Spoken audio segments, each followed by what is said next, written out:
Hello, governors. As you may or may not be able to tell, I've got a new microphone. It's great. Now I'll actually be able to talk more expressively in my videos, and you can actually hear the audio. So, hope you're all excited for that.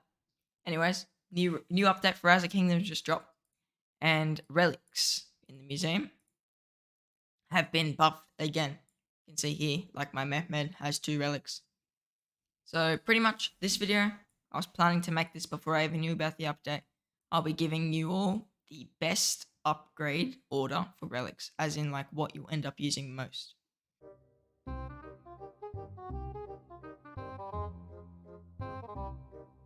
Okay, starting off here, one of the most important relics I think, YSG, Yisong. It's just great. You can see here, 20% archer defense, which YSG needs very much because he doesn't have high defense.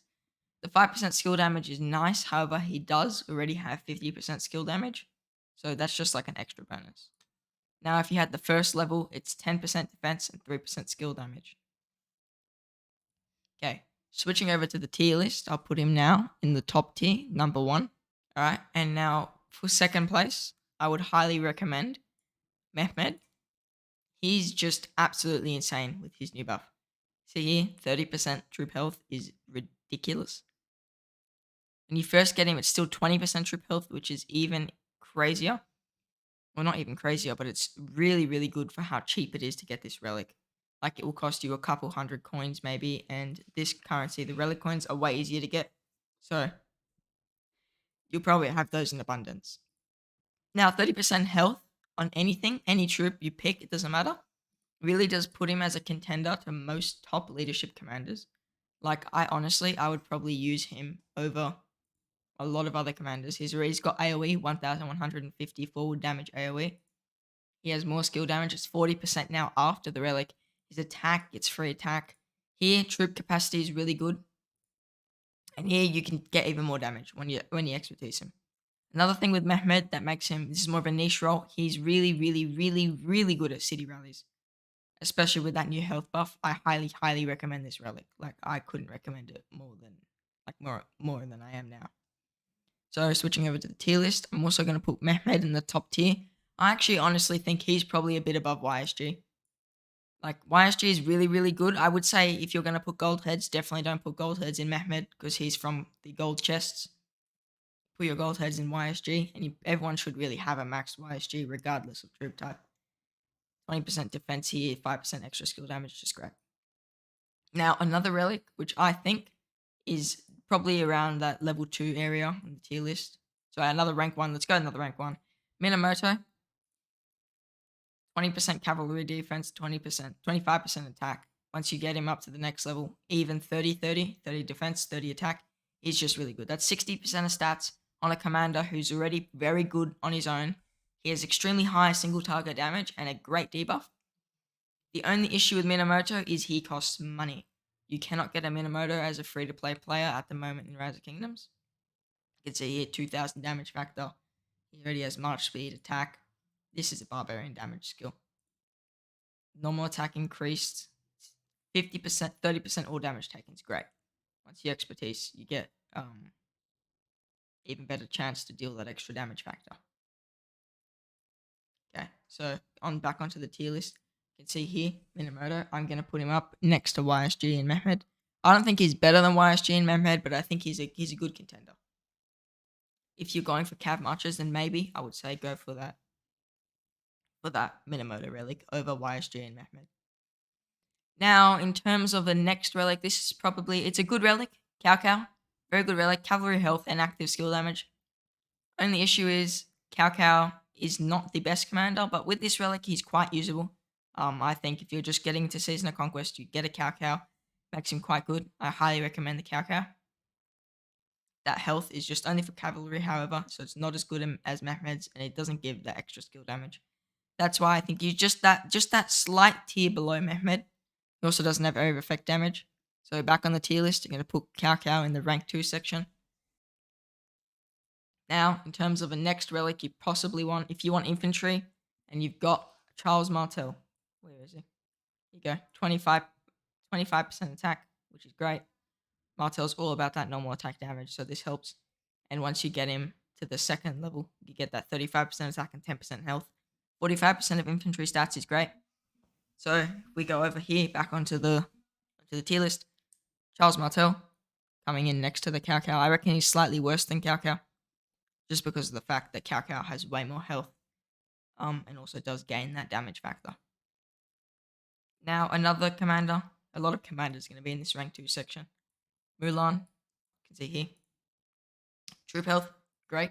So 10% troop health at level 1 and 10% skill damage reduction. That's really good. That makes her extremely tanky. 20% troop health and another 15% skill damage reduction. So she's almost on that Mehmed level, just slightly below, I reckon. Thing with Mulan is she's actually she's not made for actually battling like herself, getting good trades. What she does is she improves the trades of everyone else. You can see here, when she throws her active skill, it's actually just a health, defense, and attack buff. It's 45% stats for all your troops and increased march speed. That's great. Damage taken while surrounded is reduced further, which is also great. And when attacked, 20% chance to just gain rage. Reduce the attacker's rage, sorry. This is just an experience. This is literally useless. This skill, it increases your damage by 10% when she's the secondary commander, so you really want to use her as a secondary commander. Using your active skill also takes the target, or causes the target to take 20% increased all damage. That's all damage for 3 seconds, which is really good. Now, if you expertise her, it just increases those stats. Now you get 60% stats and 30% more march speed. So Mulan is a really, really good commander if you're going for about 5 to 6 marches. Otherwise, I don't recommend using her. So she really does fall in. She's kind of niche, but when you really want her, she's really, really good. So back on the tier list, we can see I'm putting Mulan up next to the Charles Martel. I reckon she would actually be slightly better than Martel, just due to the fact that her relic is really, really good. And now the final commander for that very decent section, highly underrated section in my opinion, is Julius Caesar. 20% all damage is just crazy. 20% march speed is just really good at this point, because this will just allow you with Caesar run in, deal a ton of skill damage with the all damage, and run out. Also great to get away. Caesar also, he's got a very, very unique skill. We go in here, you can see. Where's my Caesar? Should be level 40. 31. See here, Julius Caesar. His active skill, he gets for the next 5 seconds 20% increased attack and defense. That's 40% of stats, and another 30% increased all damage. So if you can keep this active skill that's 1,000 rage up, it's 5 seconds, so it's extremely long. If you can keep it up, you'll be keeping up about 70% of stats, which is crazy. And then on top of that, 20% all damage from the relic and 20% march speed. You're looking at a very, very stats-heavy commander who I think, just like Mehmed, will work well behind most commanders, especially since he doesn't have that restriction Ethelflaed has. I'm not going to go to her, but Ethelflaed has a restriction where if you want to get her extra damage and stuff, you want to have 3 troop types, and it gets messy with most commanders. Caesar, just put him behind anyone. If you just made it to SOC, you get 50% all damage, really, every time you throw your active skill for 5 seconds. Great amount of stats. Here, he gets a 10% all damage reduction, and when you have 60% or fewer units, you'll have 25% reduced damage factor. Sorry, not damage factor, all damage. So you can see here, if he triggers that skill, that 10% chance, you'll go from 10% all damage reduction to 40% all damage reduction, which is great. So if you're getting swarmed and you have to run away, you've got the march speed and the tankiness that can trigger and save you a ton of sev wounds. He also has capacity, sorry. This isn't as effective in Season of Conquest KVKs because everyone has increased capacity from technology. But if you're really into Ark of Osiris, this is a great, great skill. It's also great for Sunset Canyon and Lost Canyon. And the expertise hit me against some damage factor. That's about it. Yeah, that's actually all he gains. The damage factor is like alright, but it's 400, so it doesn't really matter. It's not going to make that big of a difference. Putting Caesar up onto the tier list, I reckon he's probably the best in terms of the level 2 investments. Now, moving on to the level 3 category, we're starting off with an archer commander, Thutmose. Thutmose, his relic is very good, 65% of stats. However, he's just an all-round commander. He does a lot of things, but he doesn't do any of them amazingly. If you look at him here, 1,000 damage factor. Not very good. No one that's almost at Caesar level basically. 15. It's an AoE at least, but 1,000, not amazing. Get 30% healing reduction. It's a healing reduction, so it's something, but obviously not amazing. You can go here, 15% attack, 10% march speed, and 5% all damage outside of alliance territory. Once again, a lot of stats, but nothing truly spectacular. Third skill, when on the map, you get 10% defense, obviously more stats, but nothing spectacular. And then 10% chance to inflict skill damage increase. Obviously, once again, more stats and nothing spectacular. And if you go here, the revenge damage, I actually think that's quite good. That's 700. That's about Henry level revenge damage. Take 10% less counter attack damage. See, once again, this is a lot of overall stats in a lot of different categories, but just nothing really just that stands out like 100% attack like YSG has. And here, 30% normal attack after using your active skill. This is great, but obviously, again, nothing super crazy. That's why I want to say that he probably falls in the category just a knock below Caesar, Cao Cao, Mulan, and Charles Martel, because those commanders do provide a lot more utility compared to Thutmose. One more commander I want to put in there is Ethelfled. Let's find her. Her relic, you get march speed and attack, 25% attack when level 2, and 15% march speed. Now, obviously, we spoke about Caesar's march speed, which is just a bit higher, which is also extremely good, but also attack is not a premium stat, so that's why I put her just below Thutmose. You're going to get her for free regardless, so if you're just making it to Season of Conquest, you want to run like 3 marches, you've got maybe Boudica YSG, Scipio Guan, and a Saladin that you don't know what to do. Saladin Ethelfled is a great combo. Ethelfled's up here. Ethelfled is a great debuff. She reduces the attack, defense, and health of the enemies by 30% for 2 seconds. 800 damage to 5 targets. Now, keep in mind, this 800 damage factor doesn't sound like a lot, but like most area effect damage commanders like Nebu here, see, after he deals his damage, it's reduced by 5% for each target. So 45% less damage on all the targets. Wick Gaming has a video that goes more in depth on this. I don't think he uploads anymore, but the video is still relevant. Second skill for her, she takes 20% less counter attack, 10% chance to inflict slow on the target, reducing cavalry unit march speeds by 50% and other units by 30%. Once again, put that behind a Saladin who already reduces march speed. Basically, they're not going to be able to get away from you if that triggers. This, absolutely useless. This skill, alright, some people read it wrong and think it's only for rallies. Rally troop capacity, obviously that's only for rallies. But when troops led by this commander consist of 3 or more different unit types, you gain 20% increased attack. Now, if you're putting in Ethelfled behind a Saladin, I don't think you worry about this skill. Just stick with the all cabs. Her debuff's enough value to bring her in. This 20% attack, though, if you're putting her behind a Trajan later on in the game, is more than it's very, very good to have those 3 units at that point, since Trajan also benefits from them. Her skill just deals slow down. 20% increased damage, to enemies that are slow. So that's why she's also good again with Saladin. So, back onto the tier list, you can see Ethelfled going up next to Thutmose. I think she's just 1 tier above Thutmose, but that's my opinion. If you have anything else, leave it down in the comments.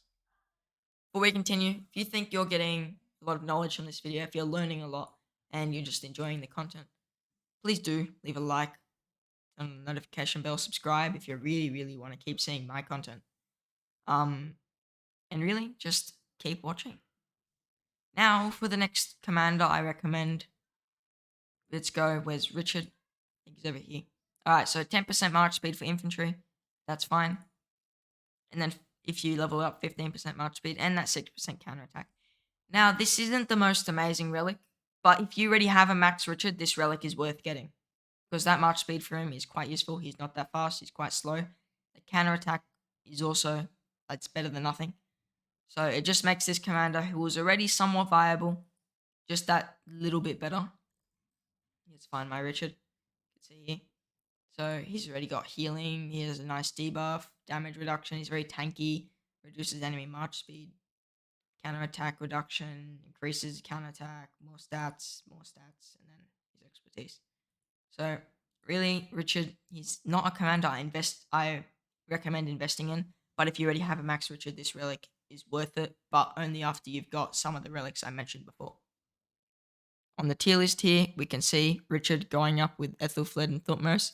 I think his relic is just behind the Ethelfled Thutmose, mainly because Richard, his relic is actually not the best, but Richard as a commander is pretty good and usable in some situations.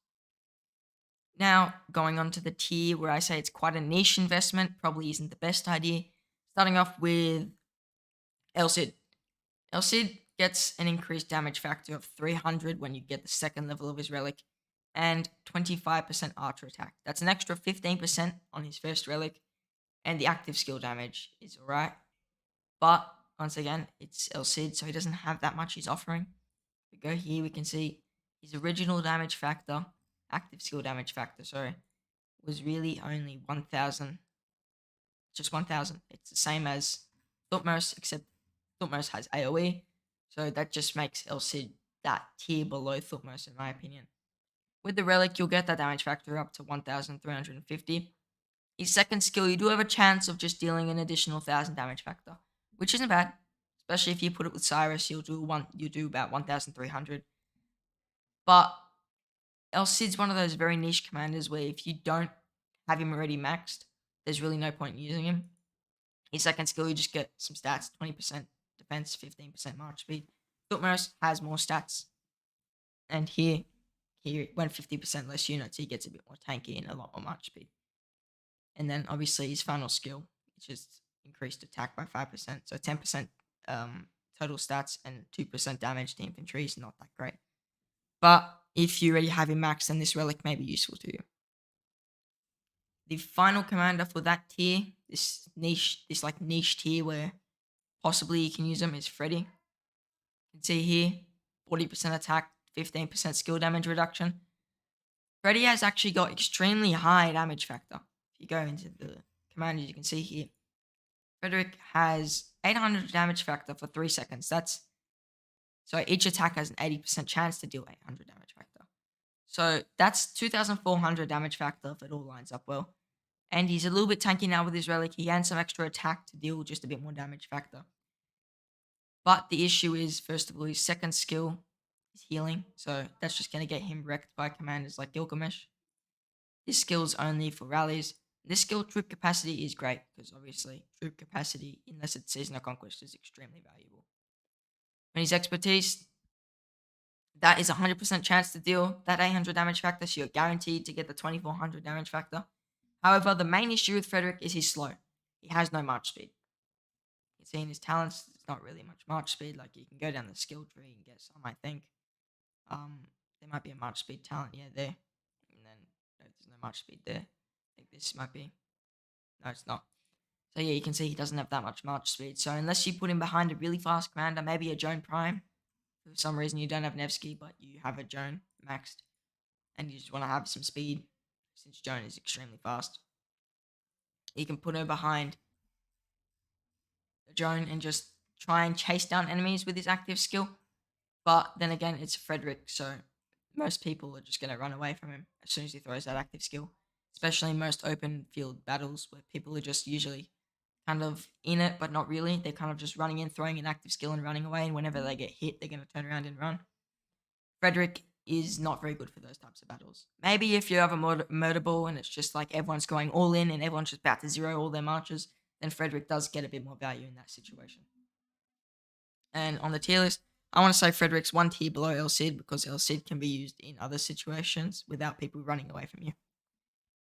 Now, in terms of commanders, I think you just really, really shouldn't invest in. Starting off with the great old Charlemagne. This guy just sucks. Everything about him is pretty rubbish. His relic is really good. 50% attack and 500 active skill damage. But Charlemagne is trash. I don't think I've ever seen a report of a Charlemagne that did good past like KVK 1 when he was first released. Look, wow. 1400 damage factor. He's at 1900. Sorry, 2000 now with the relic upgrade. Wow. Shield damage of 1000. That's the whole skill right there. Whoa. 10% rallied army attack and defense. Wow, I'm falling off my seat. Oh my gosh. Skill damage every 10%. So whenever you lose troops, you deal 5% skill damage. If I die, I do 50% extra. Except YSG does that. Just all the time. Another skill damage bonus when attacking cities every 10%. 7%. Whew. His skill damage increase max is 15%. You can't even get that 50%. His max on cities is 21%. So when you lose 30% of units, he's hit his maximum. His expertise, this is the only thing that makes him slightly maybe good, is this 10% units that would die in battle will be severely wounded and sent to the hospital instead. But the issue is it's Charlemagne, so you're going to lose way more troops than if you just took the extra deads than this 10%. Plus, I'm pretty sure the conquering tree, let me find it. Who has conquering? Caesar. Yep. It's conquering tree over here, I think it is. Yep. So here, reduced 3%, severely wounded instead of dying, so you get 9% less deads. Basically, you get Charlemagne's skill in your freaking talent trees. So don't do Charlemagne. See here, I'm putting him in the rank 5, which just means he sucks, don't do him. Next up, Hannibal Barca. Hannibal Barca is a money commander, so he costs money. Can't get him any other way. I don't have a Hannibal. And his relic isn't very good. Normal attack damage reduction is actually alright, but attack is not very good, especially for a commander of Hannibal's level, who I've only ever seen used in KVK 1, and even then he didn't go very well. Hannibal, not really sure what he offers, pretty sure it's nothing, because no one uses him. I've never ever, past Season 1, seen a Hannibal on the field, besides someone filling a rally. Okay, so if we go down here. Alright, so here he is. 400 damage factor, absolutely insane. Reduce their damage by 25%. Caesar does that onto his own march whenever he's low, and reduces their defense by 25%. Commanders like Ramses have defense reduction, which won't stack. Ethelfled, who has a higher defense reduction, won't stack. Nevsky, who has a higher defense reduction, won't stack. And they actually have damage factor to back it up. Now, when it consists of 2 different unit types, all damage is increased by a whopping 5%. If it's 3 unit types, it's 10%. Something Caesar's relic just gives him by itself. That's why I think Caesar is just that tier above Hannibal Barca. No one's ever going to use this. Is the most useless skill. This literally heals your units when you're attacking a city, basically meaning that if units were supposed to die and they get healed, there's a high chance that they die again. So if you got a bad rally on a city, aka if you're using a Hannibal Barca, you're going to take a ton of deaths from this. This, you get capacity, which isn't bad. That's the only good thing, I think. And the 15% all damage outside of territory. Thutmose has that. Better relic, better all-around commander. And this now deals 400 damage factor, and then deals additional to like a couple enemies in fan shape. It's only 300 damage, and reduces there. So he has that like debuff on his active skill. Once it's expertise, it's a bit better, but even then, it's still just not good enough to make him a good commander. All right, so in the tier list next to Charlemagne, there goes Hannibal Barca. Not a good commander. Don't recommend him. Okay, and the final commander, who I do not recommend at all, someone I almost spent money on unlocking when he first released, Ragnar Lodbrok. He sucks. Troop defense 20%, it's 35% once maxed, and normal attack damage 15% once maxed. Ragnar's just really underwhelming. His relic is alright. I say his relic may make him barely usable. No, I'm actually going to put him in the niche tier. I'm going to put him with El Cid and Frederick. You can see now, Ragnar, I'm pretty sure he has a few buffs. Let's see. Here's Ragnar. I know someone, tier 5 player, who's a huge whale in KVK1 maxed Ragnar. Out of all commanders, don't ask me. So, 30% increased all damage. It's not bad. That's Caesar. Except it's Ragnar. And 15% reduced damage for 4 seconds. Caesar gets this just in his base kit without his active skill. It's also 4 seconds, which means it's actually impossible unless you get Feral Rage to trigger every turn to keep this up permanently. Attack is increased by 20%. And normal attacks have a 10% chance to reduce healing effects. Thutmose does that on his active skill. Gilgamesh kills him, and Ramses just blocks it completely. Here, 10% damage when attacking cities, so you're never going to ever rally a city past maybe KVK 1 or 2 with a Ragnar, if you maxed Ragnar. And then here you get some capacity and rally diamond capacity, nothing that great. Finally, he deals 40% increased damage, so this is just better than Caesar's, but Caesar's relic makes up for that and takes 20% reduced damage. So, overall with Ragnar, I think he can be maybe like in that niche category of if you have like a max Ragnar in Season of Conquest and you want someone to put him behind, you have like a CPO with no Guan and you just have to put something behind it. Ragnar could like make some sense, but even then he's not that good. So back on the tier list for the final time, Ragnar, right there. I think he's sorry, I meant to put Frederick in front. I think he's the worst of those relics, but compared to Hannibal Barca and Charlemagne, he may still be useful. Okay, everyone. So if you really did enjoy this video, please drop a like and thumbs up. If you want some guides, how to get better commanders, how to invest in archer commanders, sorry, I'll have a guide that's gonna pop up on the end screen now.